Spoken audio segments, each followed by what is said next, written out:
Assalamualaikum warahmatullahi wabarakatuh. Salam sejahtera untuk kita semua. Perkenalkan, saya Ika Yunitasari, Sarjana Pendidikan Magister Pendidikan. Merupakan salah satu dosen di program studi Pendidikan Matematika, Fakultas Keguruan dan Ilmu Pendidikan, Universitas Matlaul Anwar, Banten. Pada kesempatan kali ini, saya akan memaparkan mengenai mata kuliah yang saya ampu pada program studi Pendidikan Matematika. Di program studi Pendidikan Matematika, saya mengampu beberapa mata kuliah. Pada semester ganjil, saya mengampu mata kuliah teori belajar, metodologi pembelajaran matematika, dan analisis real lanjutan. Sedangkan pada semester genap, saya mengampu mata kuliah analisis real dan evaluasi pembelajaran matematika. Dalam video unjuk kerja Tridharma Perguruan Tinggi kali ini, saya akan menjelaskan salah satu mata kuliah yang saya ampu pada semester genap, yaitu mata kuliah analisis real. Mata kuliah analisis real ini merupakan mata kuliah wajib dengan bobot sebesar 3 SKS dan berada pada semester 4. Mata kuliah ini merupakan dasar di dalam matematika untuk berpikir secara formal, yaitu berpikir secara deduktif aksiomatik. Perkuliahan ini dimaksudkan memberikan kemampuan pada mahasiswa agar dapat memahami pernyataan-pernyataan matematika secara baik dan benar, berpikir secara logis, kritis dan sistematis, serta memberikan argumen secara benar dalam lingkup bilangan real. Bidang pengajaran merupakan salah satu bagian dari Tridharma Perguruan Tinggi yang wajib dilaksanakan oleh semua dosen. Pada bidang pengajaran, saya menerapkan sistem pembelajaran DIA, yaitu Delivery, Interaction, dan Assessment. Apa itu DIA? Delivery merupakan penyampaian bahan ajar dengan menggunakan berbagai macam metode pembelajaran, seperti metode ekspositori dan metode pembelajaran terbarukan lainnya. Misalnya, metode problem solving, metode problem based learning, project based learning, blended learning, dan pembelajaran terbarukan lainnya. Berbagai metode ini digunakan agar mahasiswa lebih paham terhadap materi yang diajarkan. Penyampaian materi juga tidak lepas dari CPL dan CPMK yang ditetapkan. Adapun CPL untuk mata kuliah analisis real terdiri dari 4 komponen, yaitu sikap, keterampilan umum, keterampilan khusus, dan pengetahuan. CPL yang pertama menunjukkan sikap bertanggung jawab atas pekerjaan di bidang keahliannya secara mandiri. Kemudian, mampu mengambil keputusan secara tepat dalam konteks penyelesaian masalah di bidang keahliannya berdasarkan hasil analisis informasi dan data.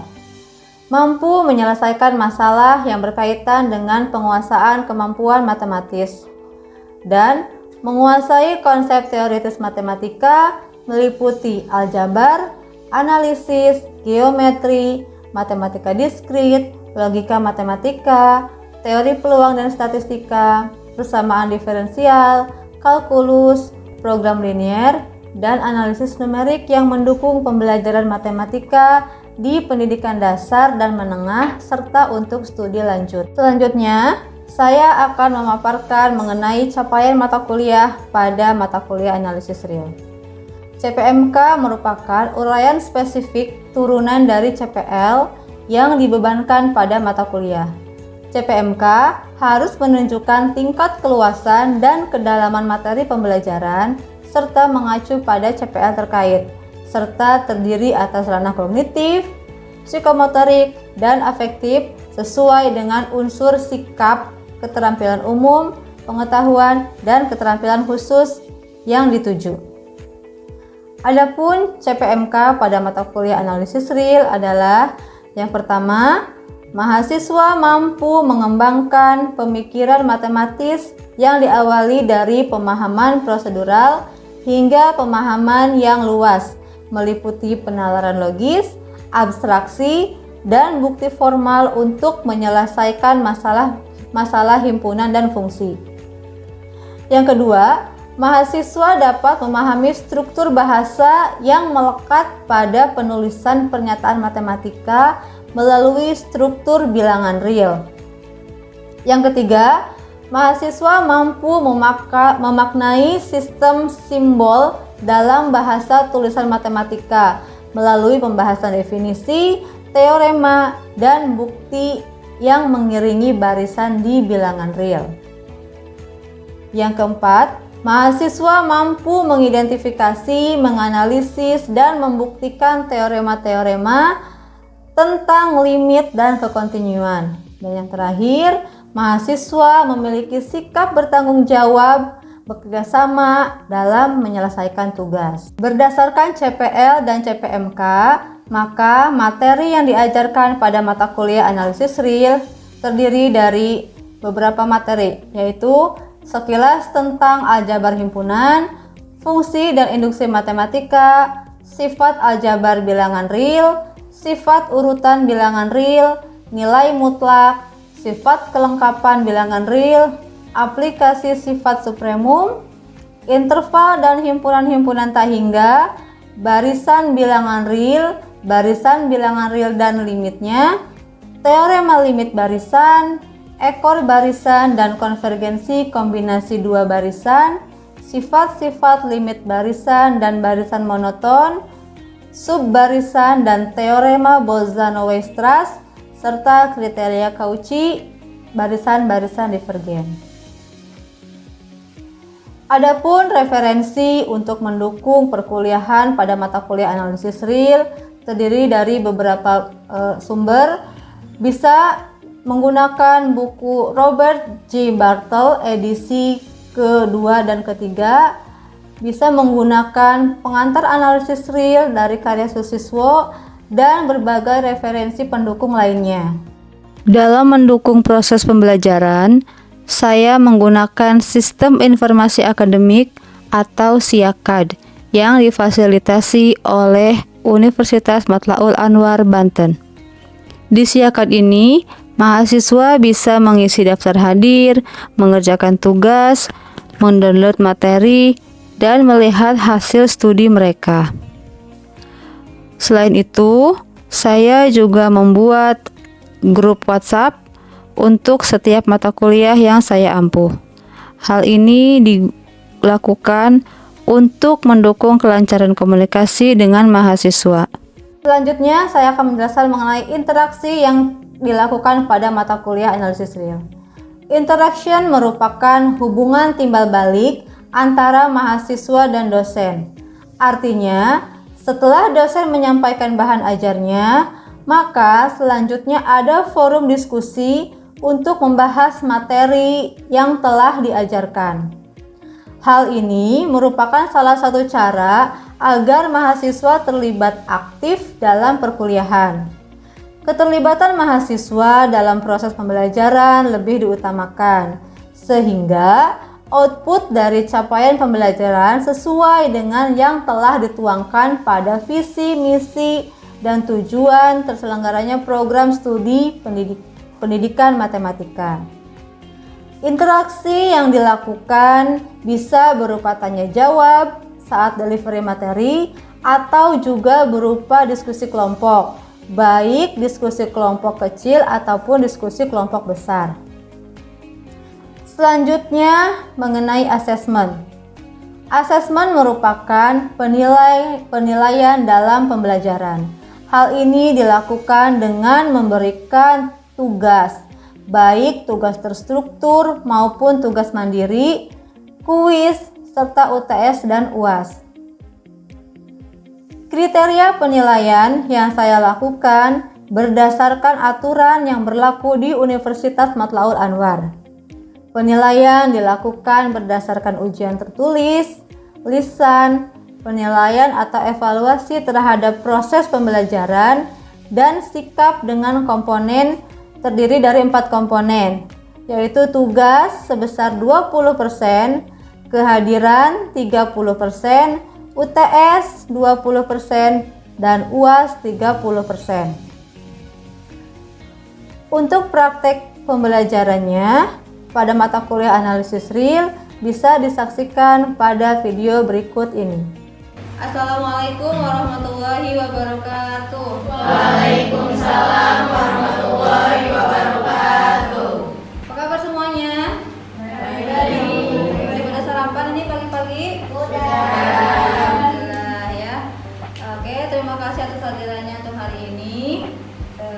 Sebelum kita masuk ke pembelajaran, alangkah baiknya kita sama-sama membaca basmalah. Bismillahirrahmanirrahim. Ini rasanya ada yang kosong nih kursi. Apakah ada yang nggak hadir? Ada. Oke, saya cek aja ya, satu persatu. Fitriani Hadir, Bu. hadir. Linda. Hadir. Oh ini ya. Neng Ranti. Hadir, Bu. Dede Unia. Izin. Izin. Kamila Cahyati. Hadir, Bu. Kia Mulusto. Hadir, Bu. Tujuan pembelajaran kita kali ini adalah ini ya, untuk memahami pengertian interval dan dapat menggunakannya dalam penyelesaian soal-soal ya. Oke, kita mulai. Apa sih interval itu? Ya, interval itu ya bisa dibaca di sini. Sifat urutan dari bilangan real yang menimbulkan suatu subhimpunan yang disebut interval. Jadi interval ini suatu himpunan bagian dari garis bilangan real yang mengandung paling sedikit dua bilangan real yang berbeda dan semua bilangan real yang terletak di antara keduanya. Ada tidak anggota dalam suatu interval yang himpunan kosong? Ada ya, bisa. Oke. Nah, ini definisi dari interval. Jadi misalkan di sini ada A, B anggota himpunan bilangan real dengan A-nya kurang dari B, maka ada beberapa definisi yang kita sebut ada interval buka. Apa itu interval buka? Interval buka itu dengan titik ujung A dan B didefinisikan sebagai ini ya, pakai kurung buka. A, B itu merupakan X anggota bilangan real di mana X-nya lebih dari A dan kurang dari B. Apakah A dan B masuk ke dalam anggota-anggota himpunannya? Tidak. Ada yang mau memberi contoh interval buka? Raise your hand. Siapa? Contoh interval buka.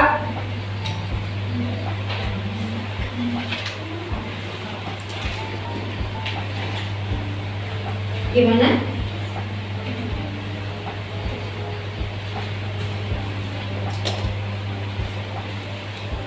Interval buka, boleh? Penny, silakan. Tuliskan di depan contoh interval buka.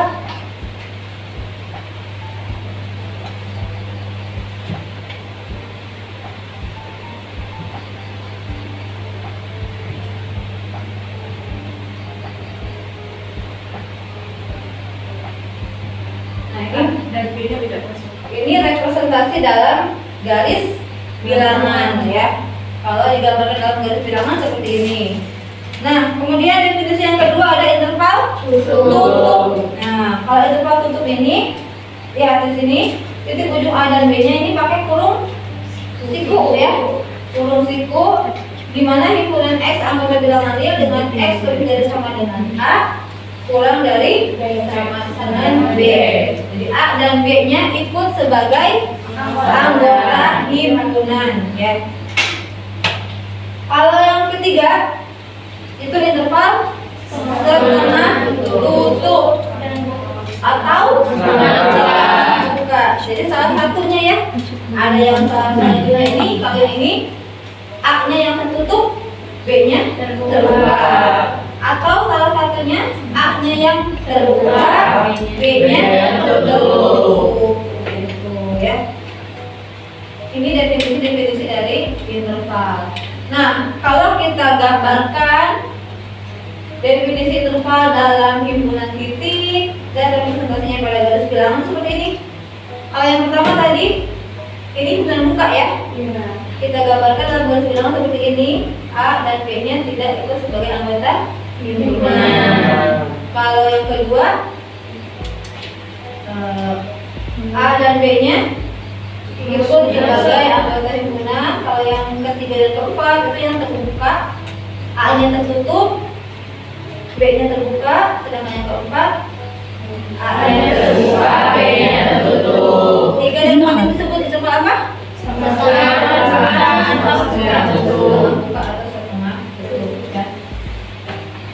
Selanjutnya ada interval tahingga.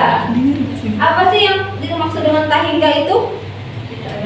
Tidak ada batasnya, jadi tidak terbatas di atas ataupun di bawah. Dia terus melebar ya, luas ya. Kemudian ini untuk interval tahingga digunakan lambang tahingga dan negatif tahingga yang memenuhi kira urutannya dari S lebih dari negatif tahingga kurang dari tahingga ya untuk setiap X anggota bilangan real. Lambang ini digunakan untuk sesuatu yang lebih besar ya dari setiap bilangan real, artinya membesar tanpa batas. Kalau negatif tahingga digunakan untuk sesuatu yang lebih kecil dari setiap bilangan real yang mengecil tanpa batas. Apa sih dipaham? Bisa membedakan interval yang hingga dengan interval tahingga? Kita lanjutkan. Nah, definisi interval tahingga kalau kita gambarkan dalam garis seperti ini ya. Ini representasinya. Selanjutnya, sebelum lanjut ke sini, ada yang mau ditanyakan? Ada yang tanyakan tidak? Kalau tidak ada, berarti kita bisa lanjutkan. Kita mencoba beberapa latihan, ya, untuk mengetahui pemahaman mengenai interval hingga dan interval tahingga. Sekarang silahkan berpasangan, mencari pasangannya masing-masing, ya, berdua. Loh, sudah ketemu pasangannya? Sudah. Sekarang silakan maju ke depan untuk mengambil nomor urut perwakilannya saja tiap kelompok satu orang. Pilih, silakan. Yuk, dua lagi. Sudah cukup. Oke. Nah, untuk soal latihannya yang sudah saya share kemarin ya, bisa dicek, kerjakan sesuai dengan nomor yang dipegang masing-masing kelompok ya. Silakan dicek, silakan didiskusikan terlebih dahulu. Nanti kalau sudah selesai berdiskusi, perwakilannya boleh maju ke depan untuk menjelaskan hasil diskusinya. Ya, silakan dimulai.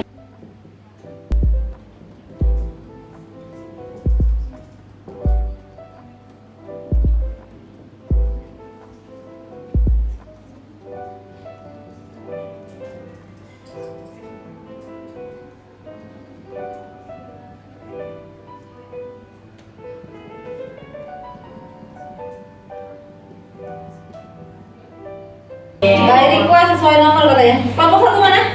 Oke, silakan. Boleh berdua, boleh perwakilannya. Perwakilan saja, boleh. Mau duet, boleh.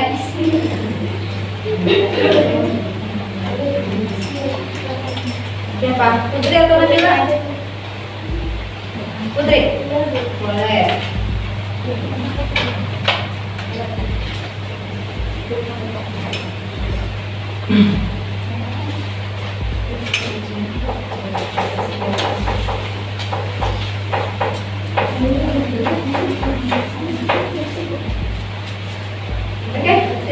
Silakan dijawab.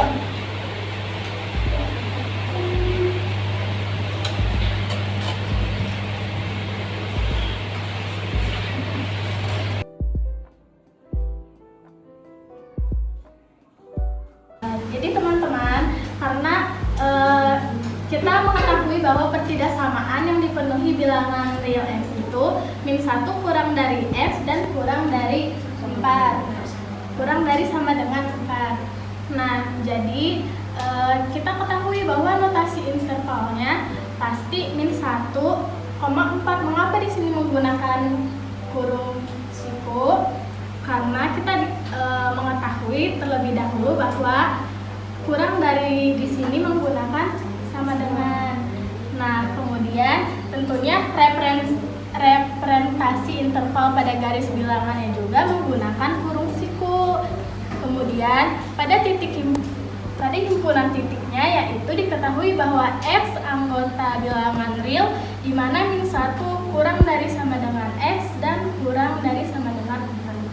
Oke, terima kasih Putri. Silakan duduk kembali.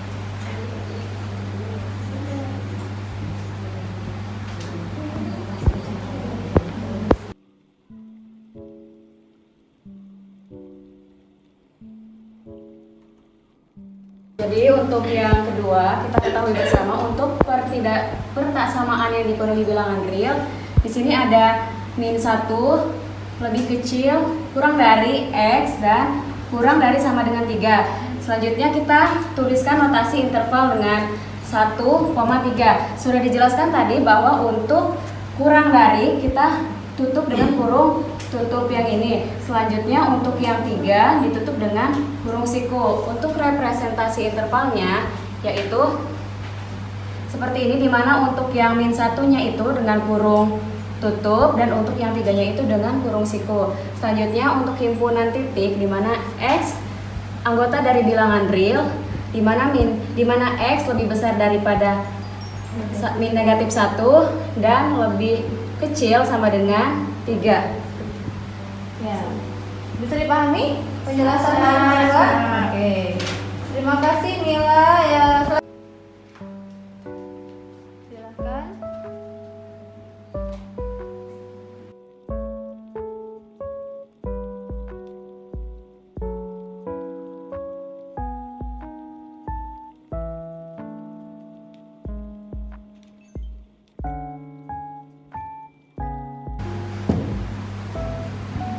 Silakan dijelaskan bagaimana? Nah, teman-teman, di sini pertaksamaan yang ketiga yaitu X lebih besar dari sama dengan 2, di mana notasi intervalnya yaitu 2, koma hingga. Dengan 2-nya itu menggunakan kurung siku ya, atau interval tertutup. Dengan tahingganya menggunakan kurung buka. Kenapa? Karena di sini batas bawahnya 2 dan X-nya itu belum diketahui. Jadi dia menggunakan kurung buka. Dan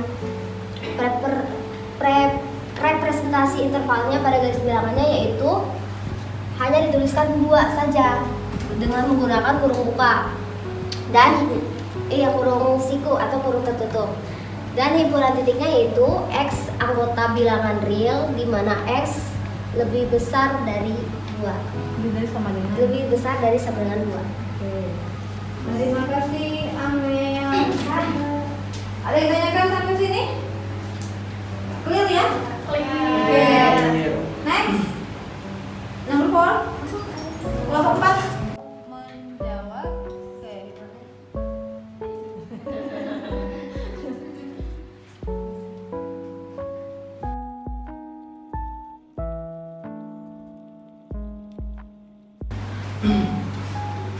Baik teman-teman, untuk selanjutnya yaitu pertaksamaan yang dipenuhi bilangan real X, di mana X kurang dari -1. Nah, notasi intervalnya yaitu interval terbuka negatif tahingga, -1. Kenapa di sini negatif tahingga?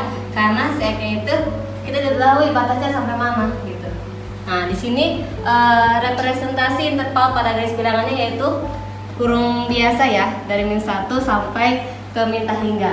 Nah, di sini ada himpunan titiknya X anggota bilangan real di mana X kurang dari -1. Bisa dipahami? Bisa. Terima kasih Fitri. Dari juga semua jawabannya sudah benar ya. Sekarang sebelum dilanjutkan apakah ada pertanyaan? Tidak ada. Oke, kalau gitu kita lanjut. Bagaimana sih kalau kita menggabungkan ya atau mencari irisan dari dua interval? Oke, sampai sini bisa dipahami? Bisa. Penjelasan mengenai interval hingga, interval tak hingga, kemudian interval bersarang bisa dipahami? Bisa. Oke. Kalau gitu untuk menguji pemahaman kita, saya akan berikan sebuah kuis ya.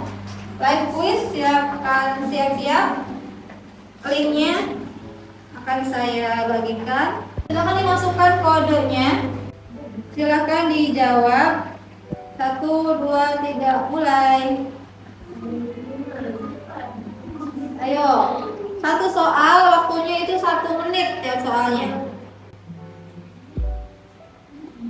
Belum ada yang menjawab ini dari semuanya, dari 10 orang yang hadir. Ini sudah 1, Kamila sudah 2. Ayo, Ranti sudah 1, Nabila 1. Ada yang betul semua? Nggak ada. Waduh, salah 1. Oh, itu salah 1. Salah 2. Salah 3. Siapa yang salah 3? Kamila, Nur, Penny, Tuto. Jadi gimana? Bisa dipahami untuk materi kita hari ini? Ada yang bisa menyimpulkan apa sih yang sudah kita pelajari hari ini? Oke, silakan Penny. Jadi kesimpulan dari materi hari ini adalah mengenai interval, di mana salah satu tujuan pembelajaran itu adalah untuk pengaplikasian pada nanti materi pertidaksamaan. Nah, dalam interval itu ada 4 bagian. Yang pertama ada interval terbuka, dan yang kedua interval tutup, interval setengah buka dan setengah tutup, dan ada interval hingga. Ada interval itu terbagi 2 sebelumnya, yaitu interval hingga dan interval tak hingga. Di mana interval tak hingga adalah interval yang tidak memiliki batas, artinya kita tidak tahu batasnya sampai mana. Dan selanjutnya ada gabungan dan irisan interval. Seperti itu. Satu lagi, interval bersarang apa? Interval bersarang adalah interval ketika misalkan ada satu interval dan interval 2. Jadi interval 1 tuh yang memuat interval 2 dan sampai interval n. Gitu Bu. Ya, betul ya. Jadi termuat ke dalam interval di depannya, interval sebelumnya ya. Di interval 1 memuat interval 2, memuat interval 3 dan seterusnya. Oke, kalau gitu kita cukupkan pelajaran kita hari ini, pertemuan kita hari ini. Apakah ada yang ditanyakan atau sudah cukup dipahami? Oke ya. Kalau gitu untuk minggu depan ya, siapkan kita akan mempelajari tentang titik cluster. Kemudian nanti juga akan kita lanjutkan kepada teorema yang lain. Oke? Kalau gitu kita akhiri pertemuan kali ini dengan sama-sama membaca hamdalah. Amin. Sampai jumpa lagi minggu depan. Terima kasih atas perhatiannya. Wassalamualaikum warahmatullahi wabarakatuh. Waalaikumsalam warahmatullahi wabarakatuh. Baiklah, demikian tadi cuplikan proses pembelajaran pada mata kuliah analisis real di program studi pendidikan matematika Fakultas Keguruan dan Ilmu Pendidikan Universitas Matlaul Anwar Banten. Terima kasih atas perhatiannya. Wassalamualaikum warahmatullahi wabarakatuh.